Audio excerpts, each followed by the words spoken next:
Good afternoon. Good afternoon, students. Please take your seats. Thank you. Yes, dear. Introduce yourself. Myself, Princess Shasani from class 9, studying in Abhinav English School, CBSE. Tell me about your interest area. I love dancing. Why dancing? Why not reading? Why not watching television? I love that too, but dancing is enjoyable as my point of view, and it keeps me physically fit. Yes, dear. My name is Abhay Kongari. I study in class 9 in Abhinav CBSE school. Okay, now which game do you like most? I like football the most. And why? It keeps me physically fit and mentally alert. Okay, you are having both that one, physical and mental. Yes. Okay, chalo. Quincy, yes, my dear, introduce your topic. Yes. My topic is about attitudes to reach altitudes.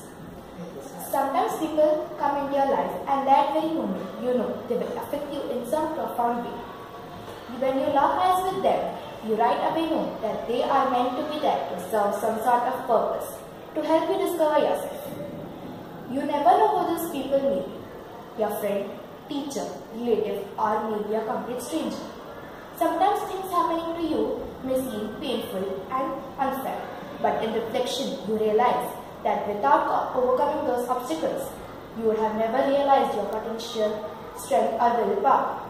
The people you meet who influence you, the successes and downfalls you experience, create who you are. Everything happens for a reason. Nothing happens by chance or by means of luck.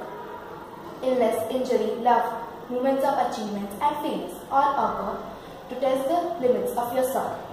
Without this small test, whether they are events, relationships, or illness, our life would be utterly pointless.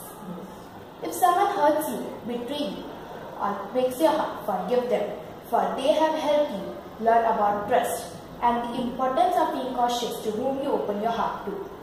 Someone loves you, love them back unconditionally, not only because they love you, but because they are teaching you to love and are opening your heart and eyes to the things you would have never experienced without them. Make every day count, appreciate every moment, and take from it everything that you possibly can, for it may never come again, and you will never be able to experience it again. Tell yourself you are a great individual and believe in yourself, for if you don't believe in yourself, no one else would believe in you. You can say it is a nice, preaching message given by Quincy. Thank you. Okay. Now your partner will ask you the question. So Quincy, how do you overcome hatred? When you hold to anger, hurt or resentment, we only hurt ourselves. By withholding love from another, we deny. If you keep someone in prison with your thoughts, you will have to sit at their jail door for keeping them from escaping, and thus become a prisoner yourself. If you free another, as you are freeing yourself. When we give the gift of release, then your spirit is freed. And second question is, so do you think that love comes with everything? Yeah, I do. I believe that wherever there is love, there is success and wealth. What do you think? Yeah, I agree too. okay. Now, based on your preaching, my dear Quincy, I want to ask you the question. Comment on the topic faith and courage and fear and doubt. Okay. I would like to say a story upon that. Okay, go ahead. Yeah. Once upon a time, there lived two evil brothers, Fear and Doubt. They were knocking people's doors, and when people would answer the door, they would rush in and ransack their houses and turn their lives upside down, leaving them too afraid to leave their dreams. Fear and Doubt continued to go from house to house, from city to city, and from state to state, destroying people's hopes and dreams. One day, they came to a new place and saw a big, beautiful house, and said, "Let's go there, we'll really do some damage." Fear and Doubt ran up to the door and knocked. But they were not knowing that this was the house of their mutual enemies, Courage and Faith. The knocked grew harder and harder and grew angrier and angrier as no one answered the door. Finally, Courage and Faith opened the door and saw no one. They looked up the street, they looked down the street, but saw no one. Because in face of Courage and Faith, Fear and Doubt always disappear. And what is the moral then? It's like if you have courage and faith in yourselves, then you can overcome any obstacles coming or passing by in your life. Yes. Very good. Yes, Abhay. Use your topic. My topic is about Aruna Asaf Ali. Okay, go ahead. Aruna Asaf Ali was born on 16 July 1900. She not only witnessed the tumultuous event leading to India's independence, but also played an active role in striving for liberation. She courted controversy and detailed conviction on her way to money and a life devoted to the service of the nation. She became the first elected mayor of Delhi in independent India. Her public life spanned nearly 7 decades of 20th century until her death in 1996. She was eldest of 5 children in a Brahmin family that migrated from East Bengal to now Bangladesh to Calcutta. Her father Upendranath Ganguly plied his trade as a journalist in Lahore. Not surprisingly, her first experience of education was also in that city, where she attended a Sacred Heart convent with her sister Purnima. As she grew up, she wanted to be a nun, but eventually became a teacher in girls' school in Calcutta due to her parents' wish. Okay, now your partner will ask you the question. Yes. In your paragraph, you have introduced about her father. I would like to know about her mother. Yeah, her mother was Ambalika Devi and she was daughter of Trilokanath Samiya. And would you like to say me about her married life?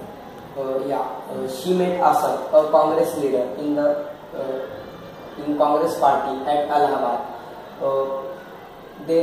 She married him despite parental opposition on the grounds of religion and age, because Aruna was from Brahmo Samaj and Asaf was from Muslim community, and they had an age difference of 20 years.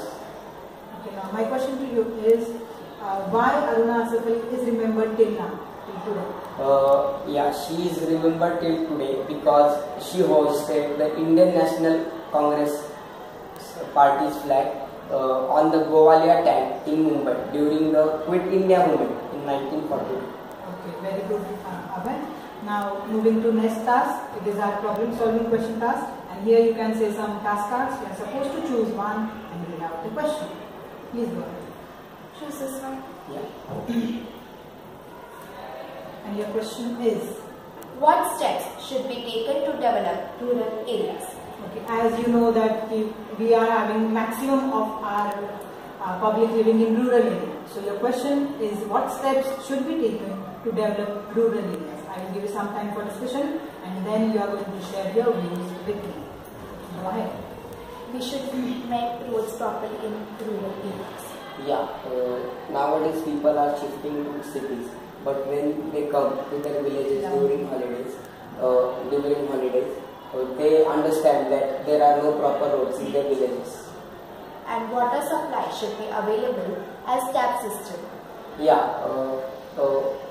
people in rural areas, most of the time ladies, walk miles for it. And electricity supply should be available 24 hours, because in villages they have more power points. Yeah, and drainage systems also should be provided. Like monuments like schools, hospitals, industries, factories should be developed. Yeah, in case of some casualties, proper hospitals also should be made for them. Like we can introduce new ways of farming, as new ways and technologies of farming, as the main occupation is agriculture.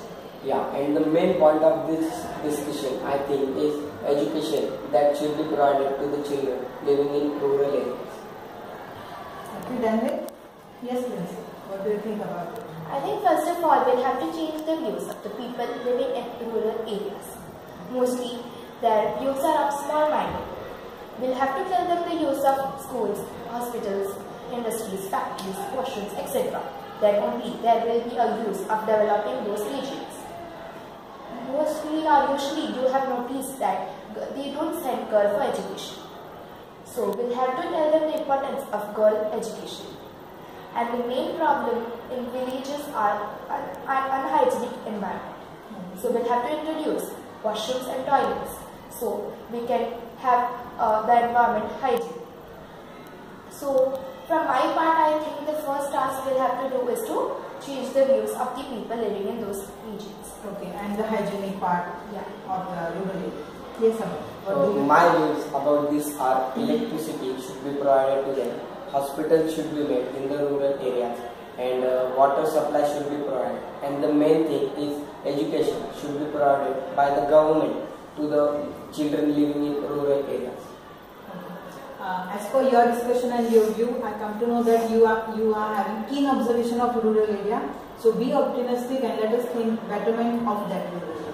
Thank you, students. Thank you, ma'am.